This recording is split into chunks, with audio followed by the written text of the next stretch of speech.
That's right. You've actually heard every excuse in the book now, and I'm not making that up. He also happened to eat Nick's homework, so you can yell at him afterwards. But we're jumping straight into another game, guys, because obviously that TVT did take quite a while. We're going to be going into a ZVZ now between two pretty incredible players. Let's get into the game. Game 1's Ohana. Spawning here in the bottom right position as the red Zerg player representing the team FX Open, we have Slavik, ladies and gentlemen, who is going to be going up against the blue Zerg player in the top left position. Representing Team MYI, we have FluNigs. And I hope I'm pronouncing that right. To my knowledge, it's FluNigs, but if it's not, someone can possibly yell at me in the stream chat, and I also might not care, but it's funny. And he is our Swiss player, which is pretty cool. We don't see too many players from Switzerland, and unfortunately, it looks like all of them were actually in the same bit of the bracket. I believe by coincidence, the Scooter getting taken out by Slavik. And we actually have Cyber D, Neo Cyber D, who got taken out by FluNigs to get here. So already 2 Swiss players out. And will FluNigs be the third one, or is he going to be able to overcome our very, very strong Ukrainian Zerg? We already have a pool coming out here from FluNigs, so it looks like he is going to take his chances with a little bit of an earlier pool, but Slavik has just started his own as well on what I believe was 14. And this is a good news for him, because in a ZVZ, for those of you who don't watch too much ZVZ or think it's boring, so don't keep up with it or stuff like that, and I don't blame you, sometimes it can be boring if it's like just Zergling, Baneling, knife fight, although some of the games we've seen actually are pretty exciting, but that's beside the point. What you want to be trying to do as Zerg is exactly what your opponent's doing, just a little bit slower. And the reason you want to be doing that is because Slavik currently has 15 workers to FluNigs 12. So that means FluNigs will get lings first, but he still has to run across the map, and Slavik will be able to get as many lings out by the time FluNigs runs across the map and deals with him. So that's why Slavik going pool into hatch is actually not a bad build to counter this, but he needs to get those lings out pretty darn quickly indeed. Only 2 are popping out at the moment, and we need to see some more. We have got a queen on the way now for Slavik as well. There's 4 lings. Frankly, I would like to see 6 or 8 just to be completely sure, but if he thinks he can hold this up with 4, then it's perfectly fine. FluNigs now sees that the hatch is nearly completed the natural expansion, and Slavik knows that no natural is in place until now, so he might be expecting a little bit of early aggression. I'm sure he saw some of the lings, and here we go. FluNigs now going to be attacking that hatchery. Slavik going to try and pick apart a ling or 2, but FluNigs knows he can win that fight because it's 6 Zerglings versus 4, so all Slavik is doing at the moment really is just buying time, and now it's going to be 6 versus 6. FluNigs continue to work away that hatchery. The second queen going to be popping out now. Looks like he'll be getting the earlier inject. And now it's going to be 8 lings versus 6. And Slavik will have no problem whatsoever trying to fend these lings off. So the grand total of damage taken there was about 1/3 HP on that hatchery. The Slavik has his queens out. He has the natural expansion. And he's looking fairly comfortable. Now, FluNigs did actually go for his hatch behind this. It's not like he went for lings and nothing else. So we're going to be seeing a little bit of normalization in this game so far, which is up to 21 workers to 19 in favor of FluNigs at the moment, actually. But Slavik will probably be starting a round of drones very, very shortly instead.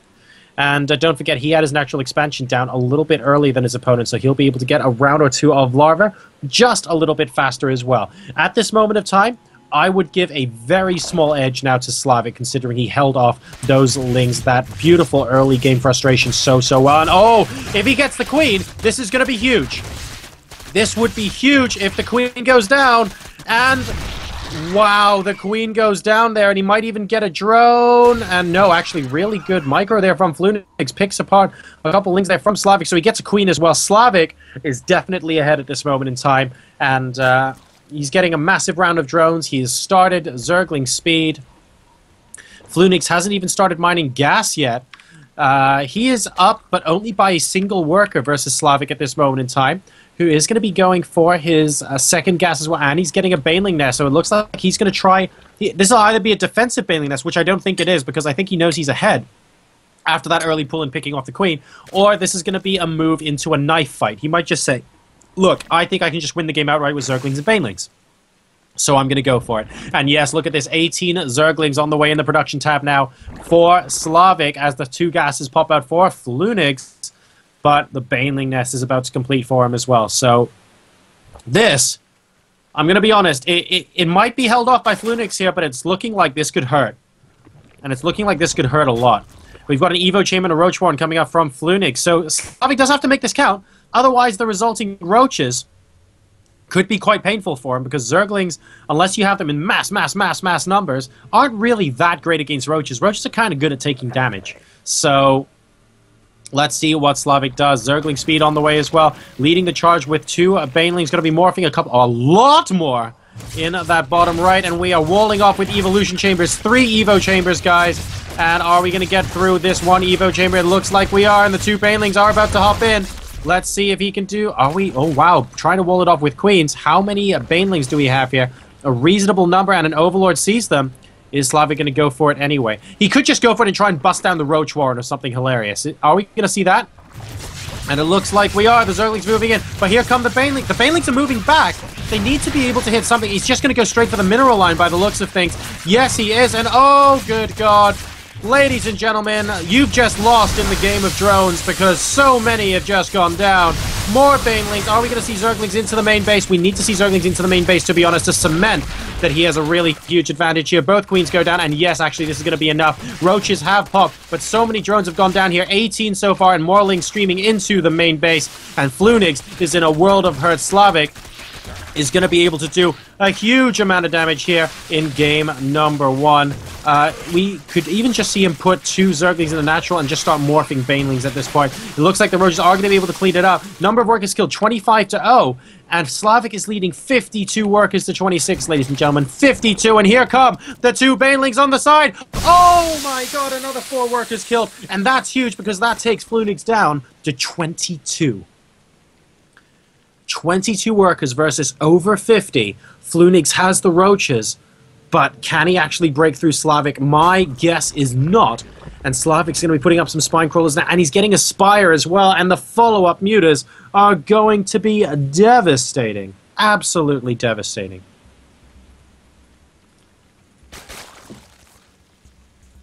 So let's see what FluNigs can do, really, to follow this up, because it really is down to him now. Slavik could have gone Infestation Pit. He could have gone a number of things, really. And it would be down to FluNigs to really counter that because he knows he's behind. And Slavik is saying, look, I'm going for a Spire, and I'm also going to be going for my 3rd base. And here, have some more Lings. And here we go into the natural. And oh no, not getting walled up by the Evo Chamber in time. And Slavik thinks he can take on the Roaches here. And I think he might even be able to do it. A little bit of an unexpected move from him, but I think...